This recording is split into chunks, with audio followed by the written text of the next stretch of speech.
dear listeners. Welcome back to another episode of Quietly Influential Life Lessons for Introverts. I'm your host, Gwyn White, and today we're diving into a topic that's both intricate and transformative: the power of thought in shaping our reality. This episode is particularly tailored for those introverted leaders, managers, and executives who often find themselves entangled in the complexities of their own thoughts and beliefs. We'll explore the neuroscience and psychology behind this, and I'll offer some actionable strategies that you can implement right away. So, grab your favorite cup of tea or coffee, find a quiet space, and let's embark on this intellectual journey together. You've probably heard the phrase, thoughts become things. It's a concept that's been around for a while, but often it's presented in a way that doesn't resonate with some introverts, especially those who tend to be more analytical or introspective. So today, we're going to dissect this idea in a manner that's grounded in neuroscience and behavioral psychology. We'll look at how our thoughts, both conscious and subconscious, have the power to shape our external world. I'll also share some scientific studies, which you can find in the show notes, that validate this concept, offering you a nuanced understanding that goes beyond the superficial or more woo interpretations. For introverted leaders, this is crucial because it allows you to leverage your natural propensity for deep thinking in a way that can manifest real, tangible results in your life. First up, let's touch on the paradox of transformation. Introverted leaders, I am speaking directly to you here. I know you're no strangers to the desire for transformation, whether it's in your professional life, your personal relationships, or your inner world. But here's the paradox. The more we try to figure things out, the more we find ourselves stuck in a loop of overthinking and indecision. The key is not to strategize every step, but to align your actions with a state of flow, a state of natural, effortless creation. In my coaching programs, I delve into the psychology of flow and how you can achieve it, even in high-stakes environments like the corporate world. In fact, there are some awesome case studies of introverted leaders who have successfully harnessed the power of flow to bring about significant transformations in their organizations. For example, let's take Susan Cain, known for her book, Quiet: The Power of Introverts in a World That Can't Stop Talking, has been a transformative leader in reshaping how we view introversion. She founded the Quiet Revolution, a mission-based company that offers services to businesses to unlock the power of introverts. Her leadership style emphasizes the power of flow and focused work, allowing for significant transformations in organizational culture. Additionally, I'll mention Satya Nadella, the CEO of Microsoft, who identifies as an introvert and has been instrumental in changing the culture at Microsoft from a know-it-all culture to a learn-it-all culture. His leadership has been characterized by periods of deep focus and flow, which has been credited for the company's renewed innovation and growth. I'd like to shift and talk briefly about the internal mechanism of reality shaping, and so let's delve into the psychology behind how our thoughts shape our reality. This is based on what one of my mentors, David Bayer, likes to call the 5 primary drivers. They are beliefs, thoughts, emotions, actions, and results. For introverted leaders, understanding this mechanism is crucial. Your deeply ingrained beliefs, often formed in childhood, can either be your greatest asset or your most significant barrier. These beliefs influence your thoughts, which then dictate your emotions and actions, ultimately shaping the reality you experience. Later, we'll look at some practical exercises and techniques that you can use to identify and modify these core beliefs, thereby setting the stage for a more aligned and fulfilling life. Since we're looking at the internal mechanism, let's also explore the external mechanism. This is where things get a bit metaphysical, but stay with me. Our thoughts emit vibrations that interact with the universe, influencing our external circumstances. This is not about magical thinking. It's about understanding that our reality is more malleable than we often believe. As introverted leaders, this understanding can empower you to manifest changes in your professional and personal life. When you coach with me, we actually delve into the science behind this, exploring concepts like quantum physics, epigenetics, and the law of attraction, and how they relate to the idea that our thoughts can shape our external world. So that brings us to an equation that you can apply in your life. The equation is simple yet profound. Desire plus the absence of resistance equals your desired outcome. For introverted leaders, this equation is a game changer. It's not about forcing outcomes through sheer willpower. It's about aligning your desires with your actions and letting go of internal resistances, those limiting beliefs and emotional barriers that hold you back. In a bit, we'll explore some practical steps you can take to recognize and eliminate any forms of resistance that may be blocking your path. Here are a couple of real-life examples of introverted leaders who have successfully applied this equation to achieve remarkable results in their lives, people you are very familiar with. One of the most successful investors of all time, Warren Buffett, is a self-proclaimed introvert. He spends most of his day reading and thinking, which is a form of non-resistance that allows him to focus on his true desires. His investment strategies have always been aligned with his introverted nature, allowing him to make thoughtful and highly successful investment choices. As well, the author of the Harry Potter series, J.K. Rowling, identifies as an introvert.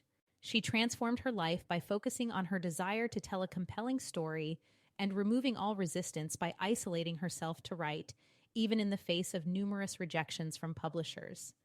Her alignment with her desire and removal of resistance led to one of the most successful book series and film franchises of all time. Now let's turn our attention back to resistance, since it is such a key component of that simple yet profound life equation we touched on before. As an introverted leader, you're no stranger to the internal resistances that can manifest as limiting beliefs, resentments, and self-doubt. These resistances can be particularly debilitating, affecting your decision-making, team management, and even your self-perception. The first step in overcoming these barriers is awareness. Once you're aware, you can actively work on replacing these limiting beliefs with empowering thoughts. Once again, I will defer to David Bayer, who talks about the 4 types of resistance. So let's now break down those 4 specific types of resistance that often plague us as introverted leaders. First is our limiting beliefs. These are the thoughts that tell you I can't do this or I'm not good enough for that role. For introverted leaders, these beliefs often revolve around social interactions and assertiveness. Next are resentments. These are the emotional grudges or negative feelings you might hold against colleagues, family, or even yourself. They can cloud your judgment and decision-making abilities. Then there is what is called the core program. This is your default setting, the ingrained patterns and beliefs that dictate your reactions to life's challenges. For introverts, this might include a tendency to avoid conflict or to internalize stress. And finally, the belief of not being good enough.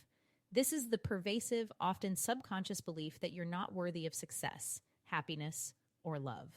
This can be especially damaging for introverted leaders who may already feel out of place in extrovert-dominated environments.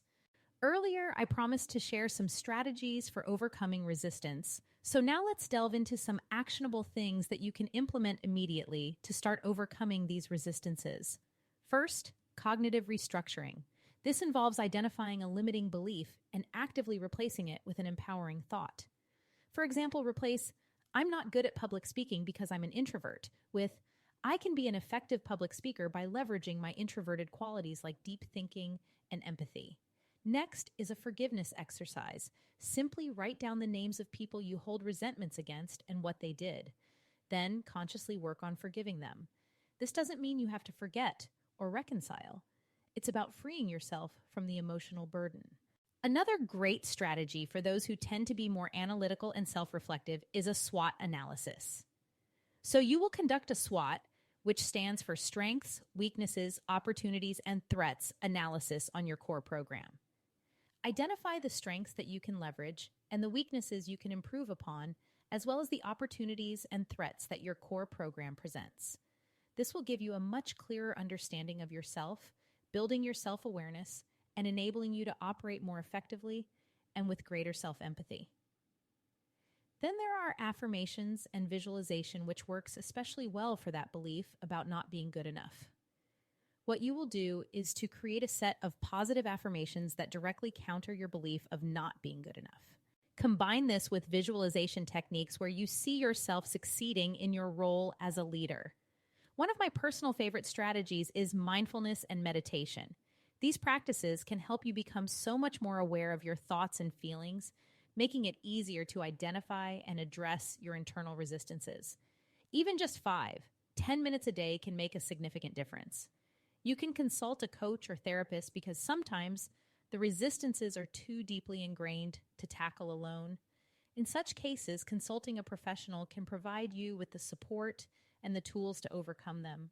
And finally, there are accountability partners. Sharing your journey of overcoming resistance with a trusted colleague or friend can provide you with an external perspective and, importantly, hold you accountable for your actions. By understanding and addressing each of these resistances, you can work towards dropping these internal barriers. This will not only enhance your effectiveness as an introverted leader, but also improve your overall well-being. Remember, the journey to leadership excellence is not just about external achievements. It's equally about internal growth and transformation. In conclusion, this journey of personal growth is not just about achieving goals.